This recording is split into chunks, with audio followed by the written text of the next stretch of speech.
Welcome, everyone, to another episode of Real Estate Mogul MD. My name is Bob Bosick, and I'm a retired C-suite executive, and I've had the privilege of speaking with medical professionals, high-income earners, and investors. We're here today to share the real-world journeys, along with the to-dos, and more importantly, the not-to-dos. I'm fortunate today to have a medical doctor join me out of the big city of New York.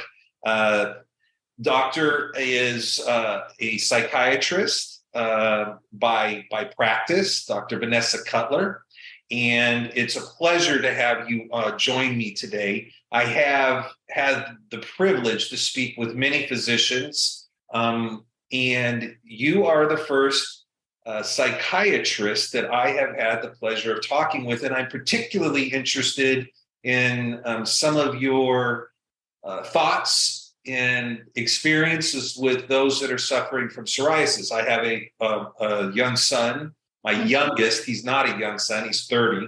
But I do that is something of interest, and I know that's an area of focus for you, if I'm correct. Yes, it is. Absolutely, Bob. So what would you like to start with? Well, I think I'd like to just hear a little bit about your medical journey. Where did you go to medical school and residency, and where are we at today? Sure. So I went to medical school at Rush Medical College in Chicago. There are a lot of medical schools in Chicago. Rush is a great place. And I went to medical school actually at 27. So I was a little older. Before medical school, I had done a couple of other things. I had actually spent quite a bit of time after college dedicated to writing. And I had developed a very small career doing copywriting and magazine writing for glossy magazines. So I, had written for glossy magazines, been to a lot of fun parties, met a lot of interesting people, written about, a couple $5,000 chairs, and actually had also taught writing as well and earned a master's degree as a fellow in creative writing. Okay. So that was kind of my first life. And I did all of this in beautiful South Beach, Florida, which was great. Yeah. And then 2008 hit, and I finished graduate school and I had to get a job. So I actually started out kind of working in kind of a quasi social work role, working in Miami-Dade County, running after school programs for Easter Seals of South Florida. Okay. And I worked off the No Child Left Behind grant. So that was a George W. Bush era initiative. And that's where I actually became quite interested in mental health, particularly mental health and poverty, and the interaction between the two. So I took that interest and I did a master's in public health, also at the University of Miami. And then after that, I went to medical school. So medical school was great, 4 years in Chicago. And then I decided, pretty much. You must have loved that weather extreme from Miami to Chicago. Well, that was pretty terrible. So I did not like that after spending, about a decade in Miami. Yeah. But I went to medical school actually thinking that I would be a psychiatrist. So I stuck with the original plan and I stayed at Rush for my residency. And then I ended up at NYU Langone for my fellowship in child psychiatry. Gotcha. So I'm now a dual boarded adult and child psychiatrist. Wow, that is an impressive both academic career and a career path. I early in my executive career, probably for about 10 years, I worked with at-risk adolescents. And so I was dealing with adjudicated youth that were both placed into group homes, and then through IEPs placed in special ed classes and et cetera, all of which would be a language that's familiar to you. And have sat in with, as the executive director and or the CEO, one or the other, sat in many a clinical room and listened to what was happening with all of our adolescents. So I can appreciate that interest that you have with adolescents and how that drew you into your career. It does. I've done a lot in my career post that experience, and there's really nothing quite as rewarding as having a meaningful impact on young people, and young people that are disadvantaged or have challenges that others don't experience or don't have the resources to get help with. And it's just a rewarding experience, and I respect your path tremendously. So you got involved with medicine. The other thing that stood out to me that you said was, I had a father. I know that's a surprise that I had a father, but I had a father that went to law school first, and then decided in the 70s, when the rule was nobody could go to medical school if they were 27 years or older. And so he had just made it under that age. But yeah, I mean, that doesn't still apply today, obviously, right? No. But yeah, no way. There was that age requirement in the 70s. If you were 27 or older, it's not happening. You had to go to an international med school. Wow. Yeah, it's very good. It's definitely not the case anymore. And the last time I checked, I believe that the average age of matriculation is still around 25. Wow. And is, kind of getting older, as the years pass. The issue, of course, being that the training after medical school can be very time consuming, depending on what you want to do with your career. Right. I mean, I've heard 8 years, 9 years, and depending on specialty, et cetera. Doesn't sound unusual to you, does it? No, I was 5 years for both adult and child psychiatry. And some people do 6. And people don't realize this, the most of the population out there, they don't realize what it's like for a physician. Everybody thinks, oh, you're a physician. Oh, you're an attorney. Oh, you're an executive. You're killing it. But they don't realize out of medical school going into, it's $50,000 a year. It's $60,000 a year. In fact, I went to law school when I was an executive, and I couldn't become a lawyer. There was no way I could do it. The pay cut would have been so ridiculous, right? I mean, it was absurd. Yeah. But it's a grind, and you've got those student loans and everything else that's involved, and it is a grind. It's a hard, long road. Yeah, it's a hard, long road. And I think that a lot of people don't appreciate that. I think that unfortunately the health literacy in our country, it does not tend to be great. And I think that there's a lot of confusion too, even about what the role of the doctor is. Vanessa, I talk to physicians and do podcasts often. In fact, I'm focused almost exclusively in my business now with physicians. And they're generally speaking, because of the nature of the business, they're a little bit farther along in their career arc. And I can't think of one that I have spoke to recently who isn't making $1 million, $1.5 million, has got all sorts of deployable capital, have been out of medical school for 20 years, have had a practice for 15, and every single one of them is talking to me about burnout. What do you do to manage that for yourself, and what suggestions do you have for the listeners? Because your journey is no different than theirs. Your focus, your attention, your giving to other people is endless. So how do you refill yourself? Mm-hmm. Yeah, that's a really good question. And this is a really salient topic now amongst physicians, amongst all of the different groups that I'm a member of, talking about it with my friends.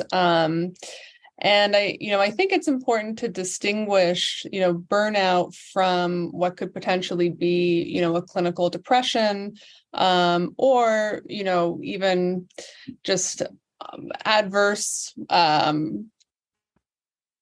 environment is, a factor too.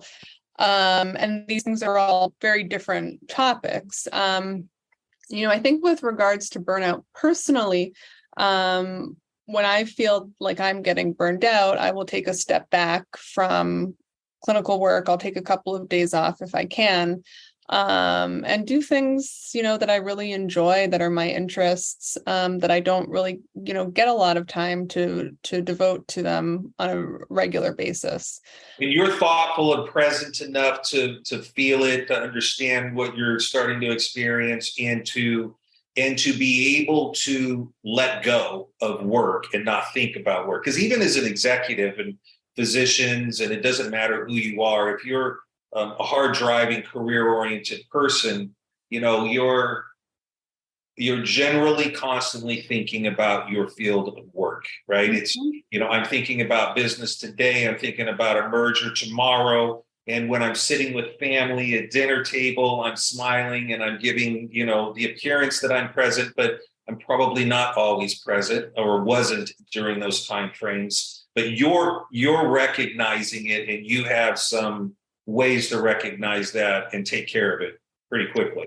Yeah, I think so. I don't think that is the same for everyone. I will say, something that I think is very special about psychiatry, is that there is quite a bit of attention really paid to how you, as the individual physician, clinician, human, is feeling on a day-to-day basis. And obviously, I have to, part of my training involved rotating on other clinical specialties. And I think, even in talking to friends in other specialties, that is the real difference, I think, between psychiatry and a lot of the other specialties, is that there is a lot of attention paid to the individual, because of course what we do really, does involve being present and healthy and intact in order to help other people. So I think that is a major difference, for psychiatrists. I think with the pandemic, there has been a lot of discussion on this topic. And a group of psychiatrists actually started a physician helpline for other physicians who are struggling, and it's volunteered and staffed by psychiatrists. Interesting. So we are, definitely trying to do that for, our fellow colleagues here, because I think a lot of people are really feeling the stress. I am telling you, I talk to a lot of physicians, and it is a crisis of thought, and they always use the same term, burnout, but they're at that place, and again, in their career arc, where they have the flexibility now to give themselves permission to diversify their interests. So you'll see people starting to write a book. You'll see people starting to create algorithms for the medical field. You'll see them diversify and start investing in different ways and doing different things. And but it's these people that are farther along in their career arc, and they've been experiencing since they were experiencing some discomfort, in their 5th year of residency until then, right? And it's been a long haul for them. And people just don't, I don't think people realize it as much. I wasn't even aware of it until I really threw myself in and started being around physicians a lot and hearing this consistent theme. And then I was thinking to myself, you know what? It's really no different. Physicians, from high-strung, high-driven engineers, executives, attorneys. It's just kind of in some ways, a reflection of our culture and our society, and how, we're all doing things nowadays, I guess. Yeah. And I think also too, medicine really does self-select for a specific kind of person, because not everyone has the endurance to make it through the pre-med curriculum, 4 years of medical school, applications to residency, going through residency, being a high performer in residency, getting into fellowship, becoming an attending, opening a private practice, which is a lot of work. Yes. You And know, oh, by the someone, way, I want to open my own practice, but nobody's ever taught me how to run a business. right. As someone who has just recently done this, Yeah. it's a lot of work. Yeah, sure. Absolutely. Yeah. And then if you want to get other people in there involved in your practice, it just goes on and on and on and on.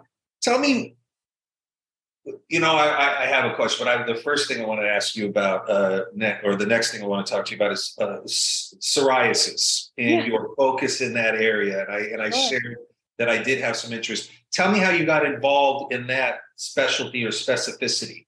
Yeah. So I have actually had an interest in the intersection between psychiatry or psychiatric illness and dermatological disease for a very long time, really since I was a medical student.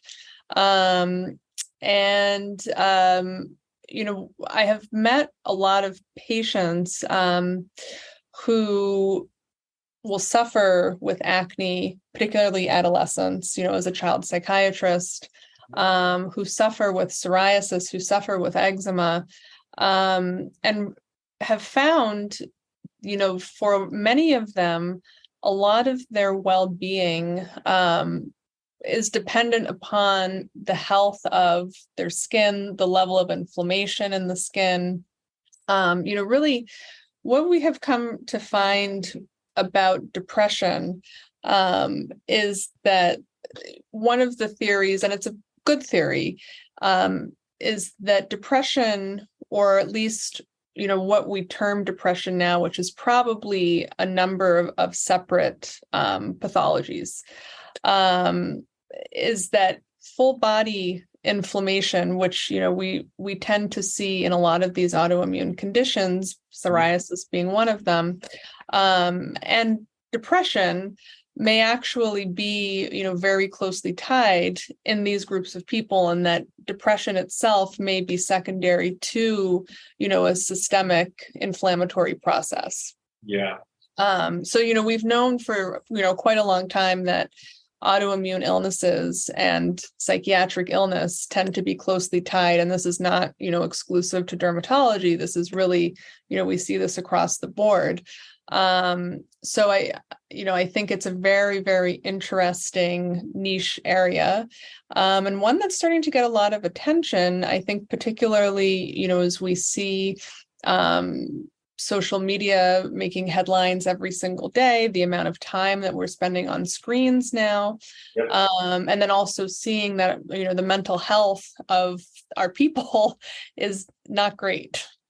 It was fascinating to see me, if you can envision, my son grew up literally on the sand in Southern California, surfing, going to high school. We lived in Newport Beach. And so, visualize, the little surfer high school kid running up and down through the summer, surfing, always having a shirt off, good looking kid, living his best life. And then fast forward, I go up to see him in college, and I think it was the beginning of his sophomore year.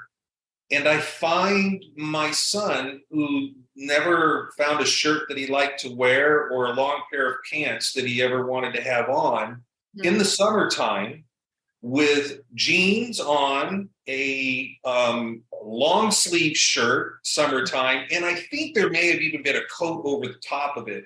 And then you could see beyond that, all of a sudden, the hair wasn't taken care of. It was starting to get long. Those are some of the, probably the depression symptoms coming in. And it was a tremendous aha for me, and the impact and effect it was having on this very gregarious, outward going kid who had tons of friends. And all of a sudden I saw this withdrawn person that I didn't even recognize. It was an unbelievable transformation, and he didn't have it early on. It was, as he transitioned into his early 20s that he started to experience that. And so when I saw that that was an area of interest of yours, I surely zoomed in on that for obvious reasons. Yeah, no, I have had the great pleasure of doing a lot of work with the National Psoriasis Foundation over the past year. And they are, an excellent resource for patients. They have a lot of patient-facing materials. I have recorded some podcasts for them, spoken at patient conferences as well that they hold.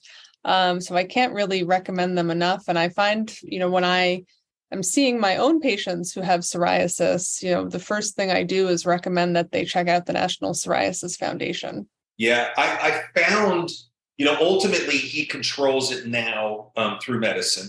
And that changes because it wears out its efficacy, and then he's got to go to something else. But what I also found interesting is when he graduated, I had retired, and I was in the Clearwater, Florida area. And so this is, the scaling, the legs, both sides, arms, elbows, back, everything. And it was all I could do to get him in summertime in South Florida to take off some of these layers of clothing. And I had a boat. And so that was good. I got him into the boat, and we got that. And the incredible, it is like medicine for him to touch salt water and sunlight. And it was as effective as medicine is when he has access to the sunlight and the salt water. It was incredible. Sure. No, absolutely. I mean, the biologics are being used, but also, there has also been use of UVA light too. Yeah. So I think, there are a lot of, there's probably many reasons why he felt much better when he was out in the sun and immersed in salt water. Yeah, sure. Tell me about the biggest challenge you faced educationally or professionally. And what did you learn from that experience? It's a good question. I think that really, and I'm sure you've heard this answer from other physicians too. I mean, 2020 was, a very challenging time. I was a fellow and living in New York City, living in Manhattan, which, all of a sudden overnight just kind of exploded. And I was working, at NYU and at Bellevue. So I think, living through the chaos of that time, March 2020, April, May, June, really, the whole year, and having to really, adapt my clinical practice, and also, push a lot of my professional goals by the wayside as we were, kind of trying to reorient to a different way of life. Did your practice go from in-person to more of what we're doing? Was it more Zoom, more Skype, more Google Meets? Yes. So really, telepsychiatry had definitely been a thing prior to 2020. The VA, actually has been a pioneer in doing a lot of telepsychiatry work with vets. They've, a lot of the early data, they're the ones who have published it. I don't mean to be critical, but as a former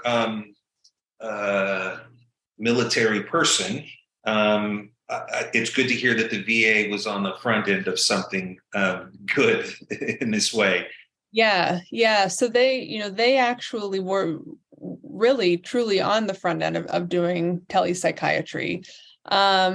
So prior to 2020, we saw some telepsychiatry, some teletherapy, but I mean, certainly not to the extent that we are seeing now. When I was in residency, we did not have a telepsychiatry elective. Everything was done, in person. And then, as a fellow, really a lot of the work that we were doing was all virtual. So do you find it, without exception, to be equally as effective as in person? Well, I think that that's a really interesting question because I think that telepsychiatry is very effective. I don't think that it's necessarily a perfect substitute, though, for in-person patient encounters. And I think that there are, frankly, and I have my own, teletherapy startup. I Sure. have worked in telepsychiatry in multiple different settings now. And I think that there are, frankly, a group of patients who probably are too ill to be seen over telepsychiatry. It works in a pinch, but really shouldn't be the standard of care for a particular group of patients. What's the drawback? Well, I think that the drawback, with telepsychiatry as it currently is that there is a lot that's lost in translation over the screen, particularly with facial micro expressions. You can only see me really, from the shoulders up. Yeah. But for all I could have two different, shoes on. Right. And your feet could be going a million miles an hour, like a little duck under the water, right? Exactly. So I think, there's a lot that's lost in the exam. That That's fair. That's a good point. Yeah, of course, too, then the argument is as well, I mean, how is it that wearing a mask in an office setting is that much better? And it's not. Fair. But I can still see your messed up socks and shoes. Right. And I can see that the way you're walking, and I can, take your blood pressure, and, these things still matter. The reason I ask is I have very strong, so I think about myself personally. And somehow, so I'm very critical of the impact of technology on children today, in particular phones.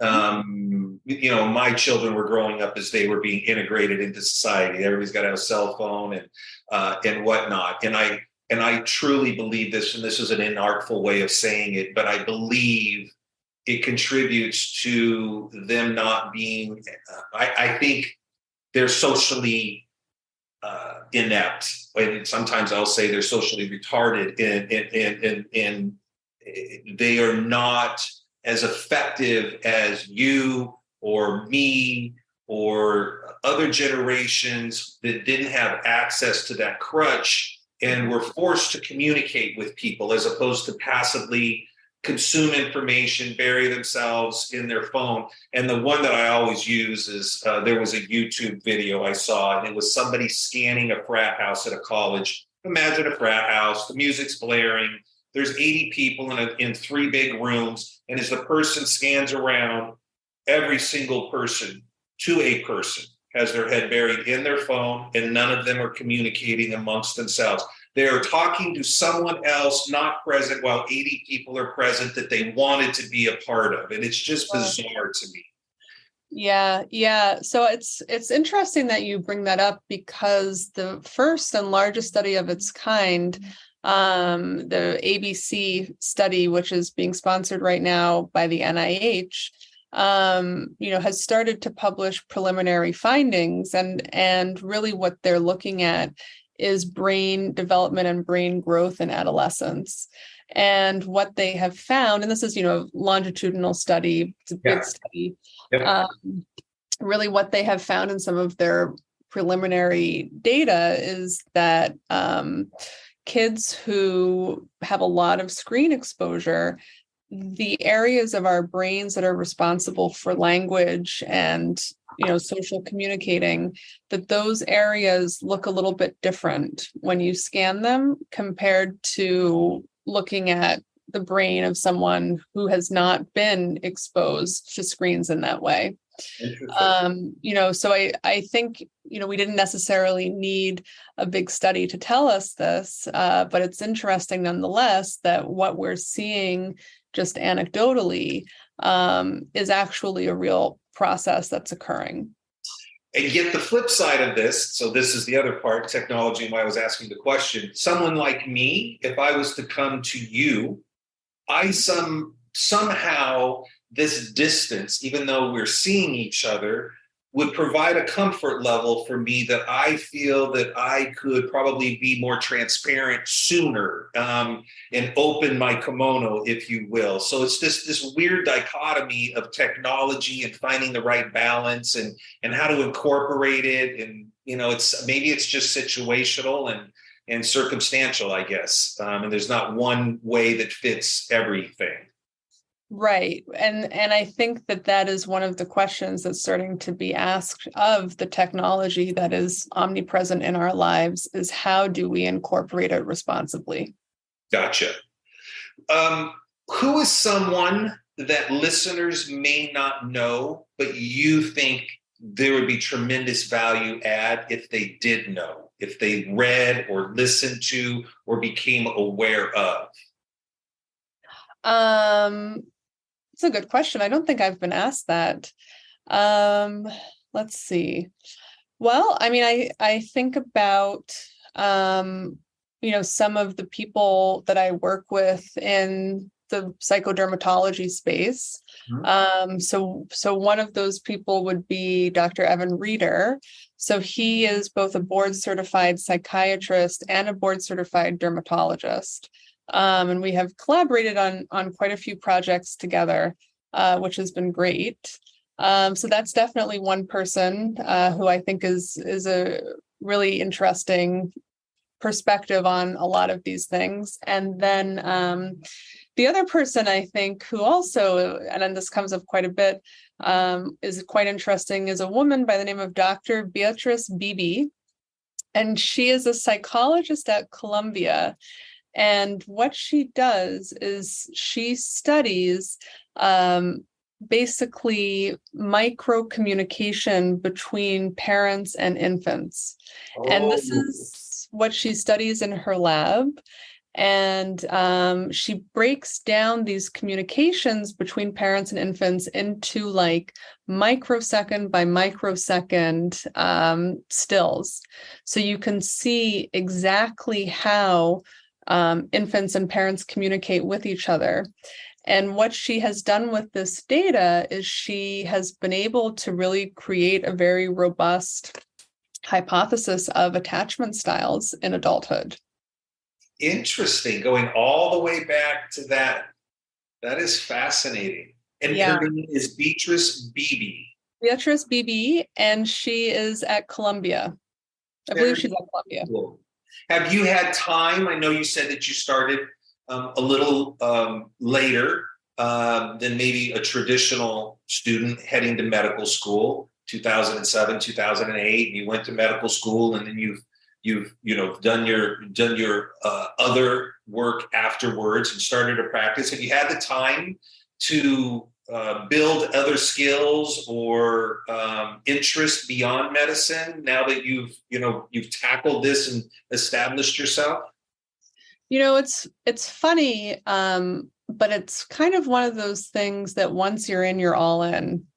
So I think oftentimes about returning to my unfinished novel that I wrote in graduate school. That's right. About 80 pages shy of actually being a full fleshed out novel. I think a lot about that. I think about, I'm a play therapist with you. How come you haven't done the last 80 pages? What's stopping you from doing that?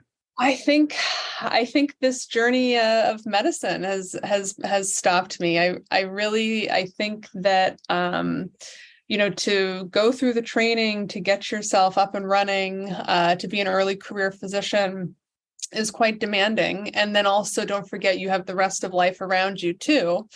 I do some medical writing from time to time, so that kind of keeps my skills up, which is great. But I think. But you do it more for survival at this point in your career, and that's maybe too strong of a word, but survival / necessity versus I just have a greater interest in, really have a greater interest in derive more pleasure from doing what I'm doing in my practice than engaging myself and getting invested in this book again.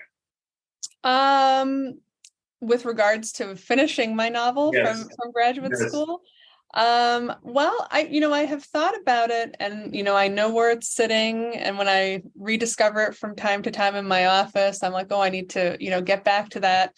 But I think it's just being able to sit and write, and have a dedicated, writing time.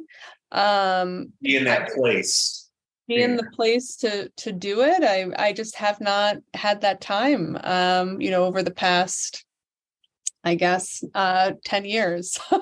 Where would we find this book when it's completed? In what area of the bookstore would I find the book? This is fiction. This is a fiction novel. Okay. I do have, lots of ideas for self-help books, though. So Yeah, that might be, up and coming. My husband is encouraging me to write a self-help book. Oh, good. Yeah. That's very cool. Yeah. All right. So we'll see if that happens, but it's definitely something that I enjoy doing. I love writing. One of the greatest, career experiences that I've had was working for the medical news unit for ABC News. Okay. Which I loved doing, and speaking on national television about topics that, I'm really quite interested in, working with Dr. Ashton, who's the chief medical correspondent. So that really, it was such a highlight.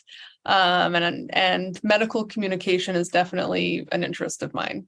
I'm going to keep my eye out for you on ABC and NBC and all the rest of them, because they'll be seeking you out soon. Oh, I would hope so. I would wish. That would be great. That would be. It'd be I tell people often, you start in a career and you probably go through 3 or 4 other ones by the time it's all done. So maybe that's off to a different path. Yeah, I'm putting it out there. That's right. I'm going to man. Very good. Listen, it's been terrific talking with you. I really appreciated the time that you've given me. Where can our listeners find you, either through your website or otherwise? Sure. So on Instagram, I'm Dr. Vanessa Cutler. And my website is drvanessacutler.com. And then also there's the website too of my startup, which is emodalink.com, which is a teletherapy app. Okay. And so that's great to know. I mean, I know that you're in the big city of New York. Again, I gotta ask, when you were in Miami for 10 and you didn't like Chicago, why did we stay in New York? But we'll leave that for another day. Tough weather there as well. But so people, if they can't get to you physically and come to the office, they have optionalities. They can get to you through teleconferencing and or otherwise. Absolutely. Yep. So I see patients both in person, and also via tele. So I have a hybrid practice. Very good. Well, I appreciate your time again and your sharing and taking us through your journey. Fascinating, your varied interest in the things that you've done with children and my personal interest, which is psoriasis for my own son and that whole journey. So thank you very much and appreciate you joining today. Yeah, well, thanks for having me, Bob. It's great to be here. You're very welcome.